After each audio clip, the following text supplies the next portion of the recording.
नमस्कार, आप देख रहे हैं बिजनेस टुडे बाजार। मैं हूं हर्ष शर्मा। एक ऐसा स्टॉक जो 14 साल बाद अपने उच्चतम स्तर पर पहुंच गया।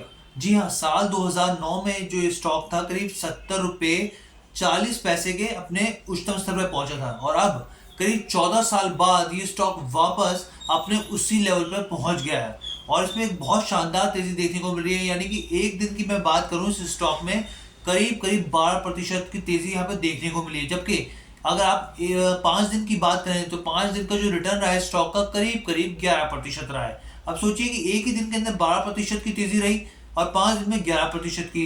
वहीं अगर इसके 6 महीने के रिटर्न की मैं बात बताऊं तो करीब 63% का इसका रिटर्न रहा है। और ईयर टू डेट की बात करें, वाईटीडी की बात करें तो ये करीब 70% रहा है। अब ऐसे में आप जानना चाहेंगे स्टॉक का नाम क्या है, तो इस स्टॉक का नाम है जीएमआर एयरपोर्ट्स इंफ्रा। जी हाँ, जीएमआर एयरपोर्ट्स इंफ्रा को लेकर काफी बड़ी खबर आई और उसके बाद से स्टॉक में बहुत ही शानदार तेजी देखने को मिली। अब ऐसे में खबर क्या थी और इस खबर के मायने क्या है और क्या इस खबर के चलते आने वाले दिनों में भी स्टॉक में तेजी रहेगी, तमाम सवालों के मैं जवाब आपको दूंगा। लेकिन उससे पहले आपसे गुजारिश है कि हमारे चैनल बिजनेस टुडे बाजार को लाइक, शेयर और सब्सक्राइब करना मत भूलिएगा। तो देखिए खबर क्या आई। खबर ये आई कि जेएमआर एयरपोर्ट जो इंफ्रा है उसने उसके अंदर जो 4 एंटिटीज थी उन्होंने अपनी बल्क डील में हिस्सेदारी बेच दी और ये हिस्सेदारी जो करीब बेची गई वो करीब 11% थी। यानी कि करीब 4136 करोड़ रुपए की यहाँ पर हिस्सेदारी बेची गई है। तो सबसे पहले मैं आपको ये बताता हूँ कि किस किसने अपनी हिस्सेदारी बेची है, फिर बताऊंगा कि खरीदार कौन है, क्योंकि जो खरीदार का नाम है ना वो काफी पॉपुलर है और आप उसको जरूर जानते हैं। और वो मतलब आप समझिए कि अडानी के तारनहार भी कई बार कहे जाते हैं। तो देखिए सबसे पहले किसने बिकवाली करी, किस एंटिटीज ने, 4 ने, मैं आपको उनका नाम बताया था। तो सबसे पहले एडी इन्वेस्टमेंट है, उसके बाद एएसएन इन्वेस्टमेंट है, उसके बाद वरेनियम इंडिया है, उसके बाद डेकिन वैल्यू है। तो इन्होंने करीब चारों ने मिलकर करीब 11% से ज्यादा की हिस्सेदारी बेची है और उसके बाद करीब 70 करोड़ के, अगर उनको मिला दिया जाए तो करीब 70 करोड़ के शेयर इन्होंने इस ब्लॉक डील के जरिए निकाल दिए हैं अपनी हिस्सेदारी के जरिए। अब इसमें खरीदारी किसने करी है आखिर जीएमआर एयरपोर्ट इंफ्रा में, जिसके चलते ये स्टॉक एकदम से रॉकेट बन गया। तो उसमें जो सबसे बड़ा नाम है वो है जीक्यूजी पार्टनर्स के राजीव जैन का। आपको नाम याद आ गया होगा, जब अडानी और हिंडनबर्ग का मामला जब एकदम से तूल पकड़ा था और जबरदस्त तरीके से स्टॉक में गिरावट देखने को मिली थी, तो उस समय जो सबसे पहले उनके साथ देने के लिए उतरे थे तो वो जीक्यूजी पार्टनर्स के राजीव जैन थे। गौतम अडानी का जबरदस्त समर्थन दिया था और उन्होंने अच्छी खासी हिस्सेदारी खरीदी थी उस समय और उसका उनको फायदा भी मिला था।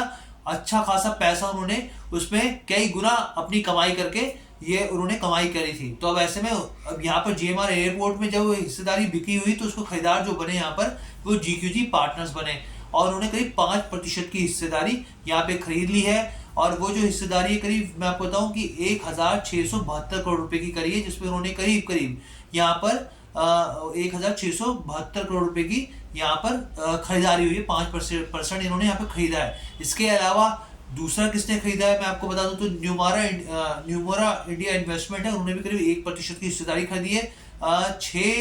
माफ कीजिएगा 370 करोड़ रुपए में उन्होंने ये खरीदारी करी है। तो ये आपको खबर बताने का मकसद था कि इस स्टॉक में तेजी क्यों है। और यहाँ पे मैं आपको कुछ फंडामेंटल चीजें भी बताता हूँ कि जब जुलाई और सितंबर क्वार्टर का जो रिजल्ट, जुलाई का रिजल्ट आया था तो उसमें जो कंपनी का जो नंबर्स थे एक बार मैं आपको उसको भी बताता हूँ। कंपनी का साफ तौर पे 190 करोड़ का नुकसान, लॉस आया था और उसी इसी इसी क्वार्टर के दौरान पिछले साल की बात करूं मैं तो तब भी 197 करोड़ का था। यानी कि बस 7 करोड़ नुकसान कम हुआ था, 197 करोड़ से 190 करोड़ आ गया था। ये मैं आपको उसके लॉस की बात बता रहा हूँ। और अगर इसकी बात करें इनकम की तो उसमें 25% की बढ़ोतरी हुई थी और 25% बढ़ के 1607 करोड़ हो गया था। वाई ऑन वाई बेसिस पर 25% की बढ़ोतरी इनकम में देखने को मिली थी, लेकिन लॉस मेकिंग लगातार जारी है यहाँ पर। अब जीएमआर एयरपोर्ट इंफ्रा के बारे में बताता हूँ आपको कि ये जो है ये प्राइवेट एयरपोर्ट ऑपरेटर है, एशिया का सबसे बड़ा ऑपरेटर है। 19 करोड़ जो क्या कहते हैं जो पैसेंजर होते हैं उसकी हैंडलिंग की पावर है इनके पास और दिल्ली एयरपोर्ट का सबसे बड़ा ये प्राइवेट एयरपोर्ट का ये संभालते हैं कार्यभार। तो इस लिहाज से देखा जाए तो जीएमआर एयरपोर्ट काफी लंबे समय बाद करीब करीब मैंने आपको बताया 14 साल के बाद इसमें तेजी देखने को मिली। स्टॉक 2009 में 70 के लेवल पे पहुंचा था 70.40 के और अब इस 14 साल बाद 2009 के बाद अब इसमें तेजी देखने को मिली है। तो दरअसल खबर यही थी कि ये जो हिस्सेदारी बिक्री हुई है पहली चीज, और फिर जो खरीदार है वो GQG पार्टनर्स और दूसरे हैं। तो तमाम इस तरह की खबरें थी। आपको कैसी लगी ये वीडियो, आप हमें कमेंट करके जरूर बताइएगा। और हाँ, आपसे मैं आपको साफ तौर पर बता दूं, जब भी मेरी कोई वीडियो आती है तो हम लोग सिर्फ आपको नॉलेज के पर्पज से, खबर के पर्पज से आपको न्यूज देते हैं। इसमें कोई भी शेयर को लेके, म्यूचुअल फंड्स को लेके खरीदारी की कोई भी सलाह नहीं होती। अगर आपको कुछ भी खरीदारी करनी है या बेचना है तो आप अपने साफ तौर पे जो भी आपके सलाहकार हैं निवेश से जुड़े, उनकी सलाह लीजिए और जैसा वो कहें वैसा फॉलो कीजिए। धन्यवाद।